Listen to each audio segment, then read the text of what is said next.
power. Answer the question. No, I've answered. Oh, would you? Well, let's say it has nothing to do with Republicans being in power. What if it does really great? How do you know? You don't know that. Because massive socialism has never worked. I mean, Argentina tried. Japan tried it. They have higher IQs than we do. You can't borrow $1 trillion. We don't have $1 trillion. You know what that means, Joy? That means you either are in hock to China, and there is definitely massive inflation because you start printing money. That means any dollar you have today will be worth 50 cents. But who are we indebted to for the Iraq War, for example, where we spent $1 trillion also? Look, and Bush and his people brought the deficit up incredibly. So who are we in debt to for that? Yeah, and the deficit's very bad, and Republicans have been the ones talking about it for years. I think it was Bob Dole who said, let them run on the deficit. We've been running on it for 30 years. Americans don't care.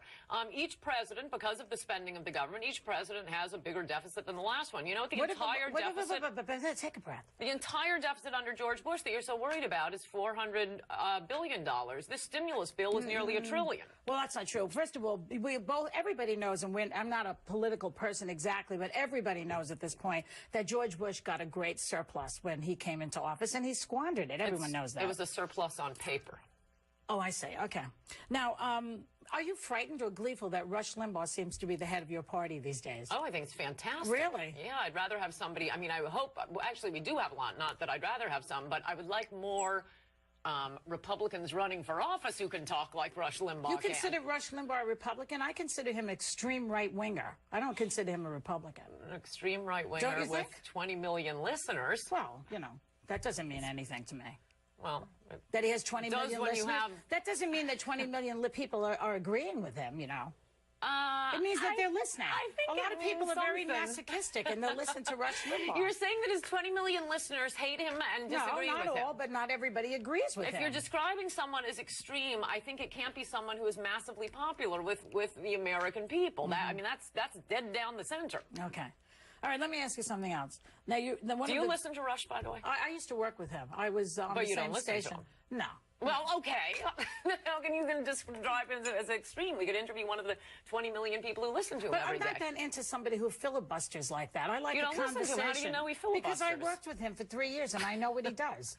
I used to work with him. In the early 90s, I had a radio show on WABC Radio. Okay, so from 20 years ago, you have decided you know that he is an extremist. I see him all the time. When he has 20 million listeners. I know his routine. I know his More than anyone on TV. More than Oprah. Do you think everybody watching Oprah hates her? They're just watching it out of Schadenfreude? Would you ask Oprah? Okay, you know, do people hate you? Do people hate you? I'd like to ask you that. No. Do you think that people hate you? No, not when I have 7 New York Times bestsellers. No, I'm very popular. But you can't have everybody love you. Not everybody loves you, Ann.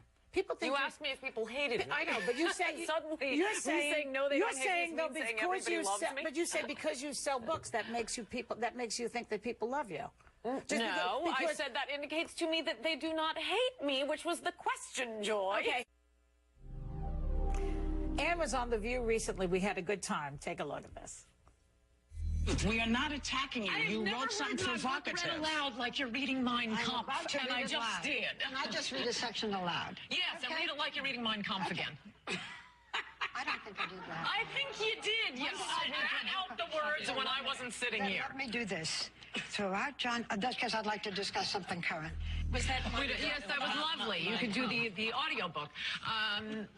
Well, we don't know that much about her. I mean, nobody's attacking you. I just don't appreciate the way you're talking to her. I mean, nobody is attacking you. You didn't have to talk to her. I wasn't here.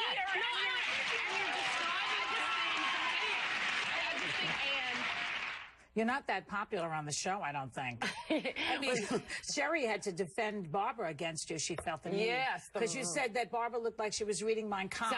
Sounded like she was reading Mein Kampf when she was reading your book. Yes, what a brutal attack. But do you know, Barbara happens to be Jewish. Does that a little... What does that have I don't know, is that a little insensitive about, why did you pick Mein Kampf? Okay, if you can't mention Hitler or Mein Kampf, when anyone Jewish is interviewing you, then how about not having Jewish people interview? What, we have a list of what can be mentioned? Just asking, that's all. I mean, you know what, we can talk about... I think we need a NASDAQ ticker for which words can be used at which times, by which people, when talking to whom, and it would be constantly changing and updated all the time. How about we just talk? Don't you think there's room for Don't you think there's room for sensitivity, you know, like that cartoon that was in the Post? No, I think that is a perfect example of what I say in my book. People playing the victim. No, people playing the victim when they're the victimizers.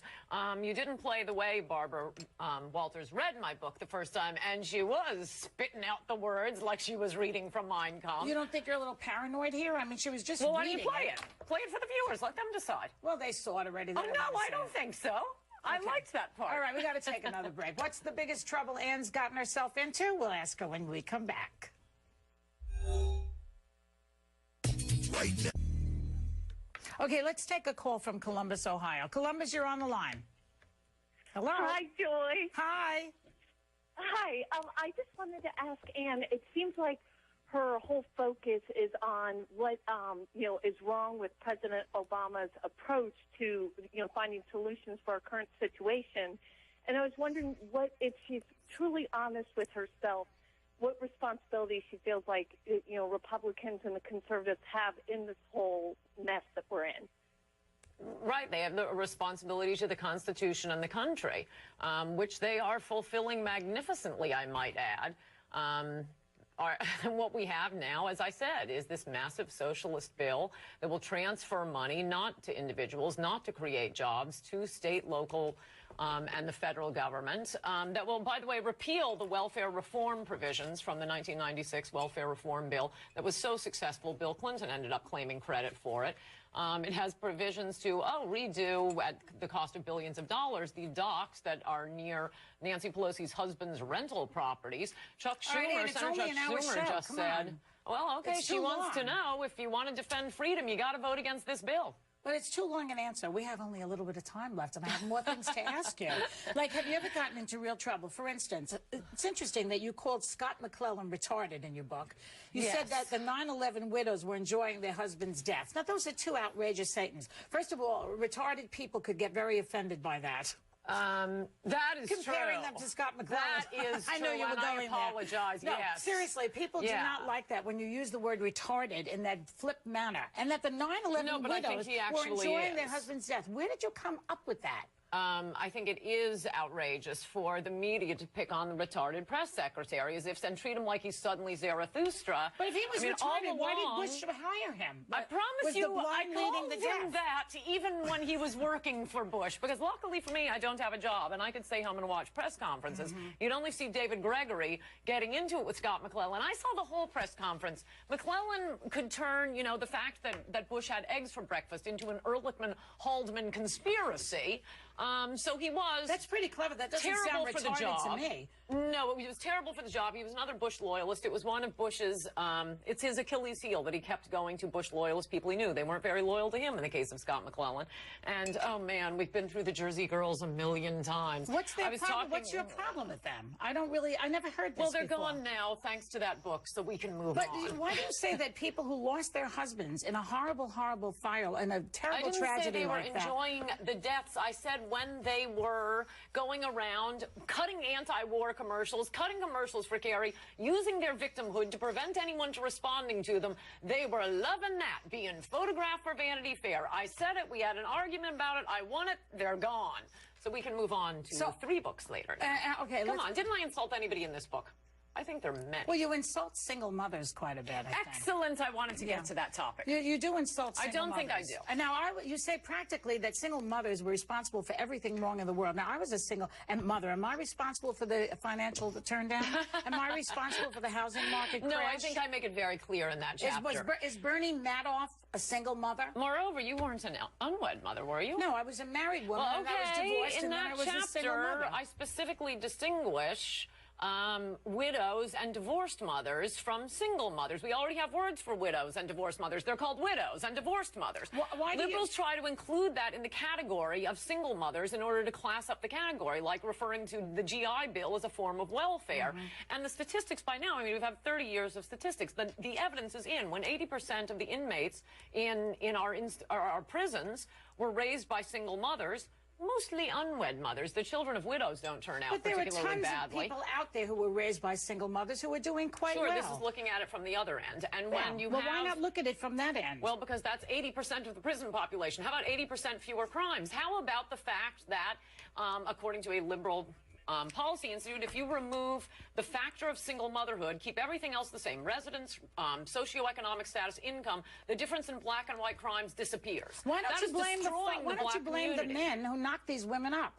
Because they're not celebrated. And also, what do you think about Bristol Palin? She's a single mother. I think she should give the child up for adoption or marry the father. I mean, I say in that, I think the people who should be revered aren't the baby mamas. They are the people who have shotgun marriages. Apparently, not a lot of those shotgun marriages worked out because they used to have them a lot and the divorce rate was lower. So you would rather that Bristol Myers, I was going to say, what's her name? Bristol Palin, marry the guy, even though or maybe... give the child up for adoption. I think I'm very clear about that. Do you know what the ramifications of giving a child up for adoption? Yes, I do. I write about it in the book. It's not that easy to think. Well, for the child, it's a lot better, and that's what I'm talking about. The real victims here are the children who are being bought. The worst lottery ticket you could buy your child being raised by a single mother. The best lottery ticket you could buy your child is to give the child up for adoption. It's so too just don't simple. venerate these women and We're hold not them up as venerating anybody. Yes, they are. Then you haven't watched anything out of Ann. Hollywood. A lot of you are talking about her on Larry's blog, and here's David Thiel to tell us about it. David?